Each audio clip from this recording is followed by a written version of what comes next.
તારીખ 11/2/2026ના રોજ સચિન પોલીસ સ્ટેશનમાં એક 4 વ્હીલ વાહન ચોરી બાબતે એક અનડિટેક ગુનો દાખલ થયેલો હતો.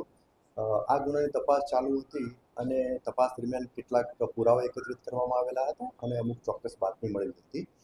બાતમી આધારે આ જે ગુનામાં સંડોવાયેલ ઇસમ નામે સૈયદ બદરુદ્દીન મોયુદ્દીન જણાઈ આવતા અને એમની હકીકત મળતા સ્થાનિક પોલીસ સ્ટેશનની team Godhra B division police station વિસ્તારમાં ગયેલી હતી અને ત્યાં સ્થાનિક પોલીસની મદદ લઈ અને તપાસના કામે એમને અહીંયા સચિન પોલીસ સ્ટેશન લઈ આવેલા હતા. આ બાબતની જાણ એમને જે તે વખતે એમના સગા સંબંધીને પણ કરવામાં આવેલી હતી. તપાસના કામે અહીંયા પૂછપરછ ચાલુ હતી. દરમિયાન એમને કુદરતી હાજતે જવાનું છે એટલે એવું કહી અને એ પોલીસ સ્ટેશનના નીચે ડિસ્ટાફની ઓફિસ છે એમાં ગયા અને ત્યાં જે ટોયલેટ સાફ કરવા માટેનું જે ક્લિનિંગ એજન્ટ જે છે એ મટીરિયલ છે એ કોઈપણ કારણોસર એ ગટગટાવી ગયા, જેથી એમને પેટમાં દુખાવો થતો હતો અને વોમિટ થવાનું એમને ઉબકા આવતા હતા. એ બાબતે એમને જાણ કરી પોલીસને. તાત્કાલિક સારવાર માટે એમને સચિન પોલીસ સ્ટેશનની હદમાં આવેલી નજીકની હોસ્પિટલ પ્રાઇવેટ હોસ્પિટલમાં લઈ ગયા. એના પછી એમની વધુ સારવાર માટે બીજી એક હોસ્પિટલ સમર્પણ હોસ્પિટલમાં લઈ ગયા અને એના પછી સ્પેશિયલ ટ્રીટમેન્ટ અને વધુ સારી સારવાર મળી રહે એના માટે એમને સિડ્સ હોસ્પિટલમાં ટ્રાન્સફર કરવામાં આવ્યા અને એમાં સારવાર દરમિયાન એમનું અવસાન થયું છે. જે અનુસંધાને કસ્ટોડિયલ ડેથ એટલે કે એડી સચિન પોલીસ સ્ટેશનમાં દાખલ કરવામાં આવેલી છે.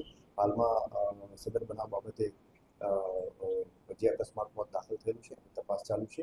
હાલમાં પીએમની કાર્યવાહી કરવાની તજવીજ પણ હાલમાં ચાલુ છે અને આ જે અવસાન જેનું થયેલું છે એમના વિરુદ્ધમાં અગાઉ પણ લગભગ 15 અલગ અલગ ગુનાઓ અલગ અલગ પોલીસ સ્ટેશનોમાં દાખલ થયેલા હતા, એટલે કે એમનો ગુનાહિત ભૂતકાળ પણ હતો. એટલે આ પણ તપાસ દરમિયાન આ બાબતની જાણકારી મળી છે. હાલમાં એમના સગા સંબંધીઓને બોલાવી લેવામાં આવેલા છે અને પીએમની અને કસ્ટોડિયલ ડેથ અનુસંધાને જે કે ભાઈ કાયદેસર કાર્યવાહી થતી હોય એ અત્યારે ચાલી રહી છે.